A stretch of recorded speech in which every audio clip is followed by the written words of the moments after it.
Welcome back guys to my channel. In this episode we will see a lot of stuff.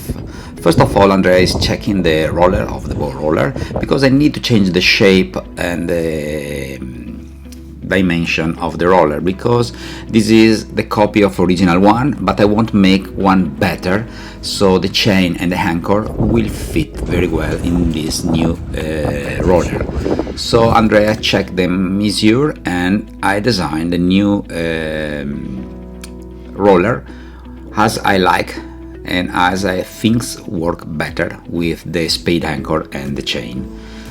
You can see here the design, and my friend Andrea, another friend, is producing for me 2 or 3 pieces of this one.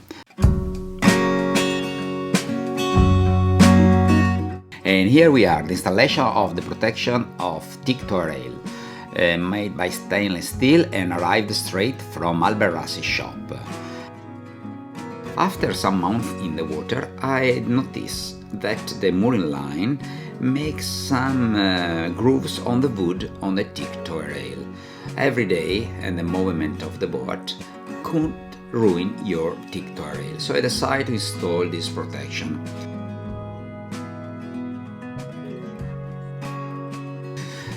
So I arrived straight from Hallberg Rassy Parts, 2 meters length strip of stainless steel protection. Already pre-drilled, so there are the holes ready to install the screws, but you need to cut in exact length and exact dimension. So Andrea take a lot of the measure to understand which is the best length we need to protect our Teak rail. Perfetto.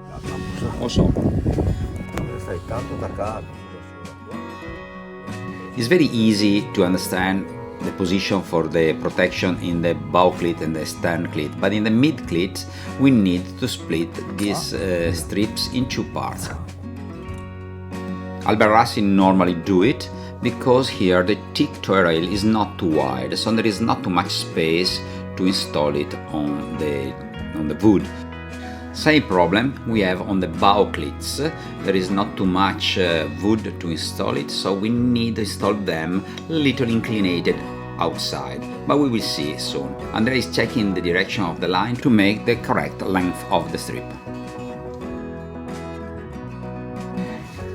Coming back with the correct size of the strips, I need to cut them. I went to Andrea's factory, my friend that worked the stainless steel, and he helped me to cut in exact length. Also, he needed me to make the drill of some new holes that those strips needed to be done. And also I need to polish them and also make a very nice and smooth end where I cut them. Before cutting these metal bars, we took a lot of measurements and made sure they were perfect. Given the cost of the steel in the recent time, it is so difficult to find them, and I could not afford to be wrong.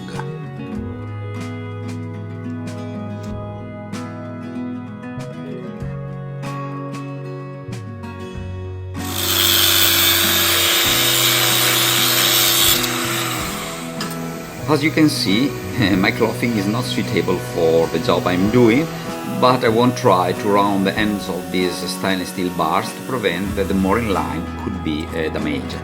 Now it's time to drill the new holes. Andrea explained me how to do and use the oil, so I start to drill.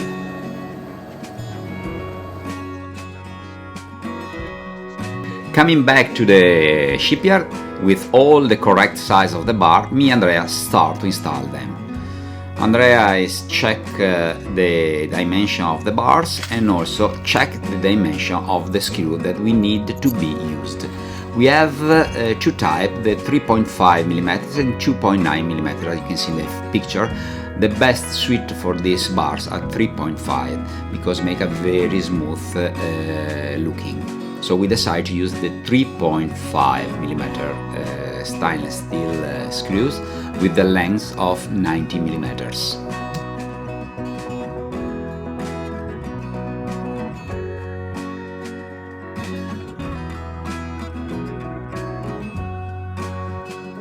Now it's time to install them. So we check the correct measurement and we check the direction of the mooring line, so we understand which is the position to install them. Sì, allora che ti desidero che ti Dario, un saluto per la stampa. Bravo. Ti metto sul video. Ciao. Ciao Dario.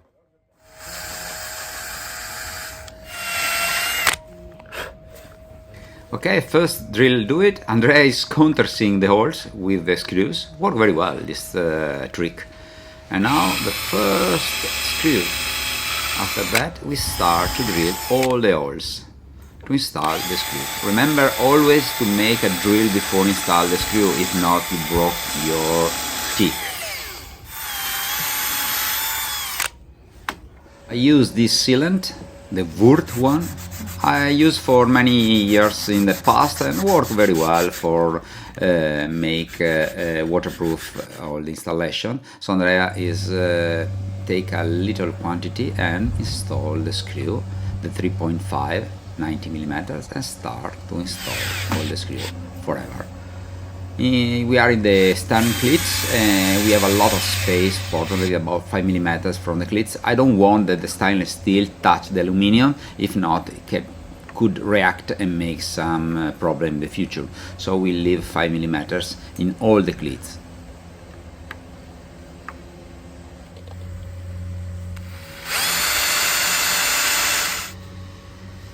It's time to install the protection on the starboard part of the boat.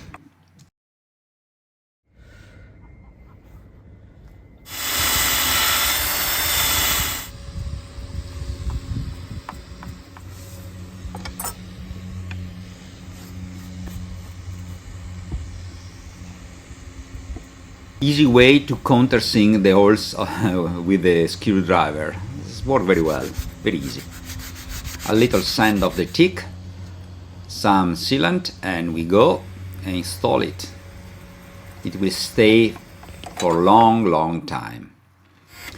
The protection permit me to avoid to ruin my Teak tow rail due to the cost of this type of wood, and I don't want change in the next 10 years.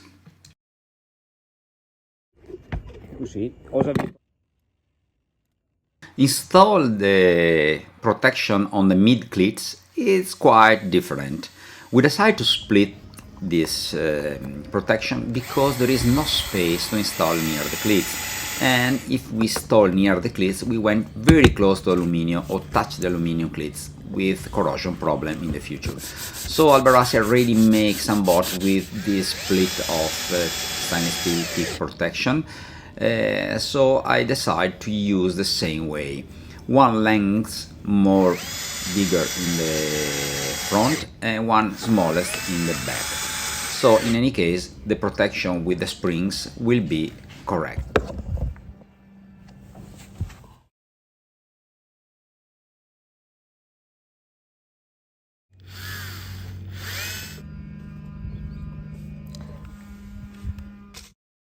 When I make hole in Teak tow rail, I'm always nervous because you never know what's happened. It's very delicate, it's very expensive, so we pay a lot of attention to avoid to break the wood piece. But Andrea know how to do in correct way the work, so all went well. And now is arrived the time to install the Teak protection on the bow cleats. Also here the cleats don't permit to install this protection in correct position, but we need to install little inclinated to protect the tow rail. Of course I don't want absolutely to have the stainless steel near the aluminium, you know, something happen and it could be a disaster. So me and Andrea we send the angle of the tow rail and we install there the protection. You can see this video that was shot about 2 weeks ago. Now the boat is in the marina and the mooring lines touch perfectly this stainless steel protection, and my Teak tow rail is protected from the wear of the line. Ready to go on the water very soon.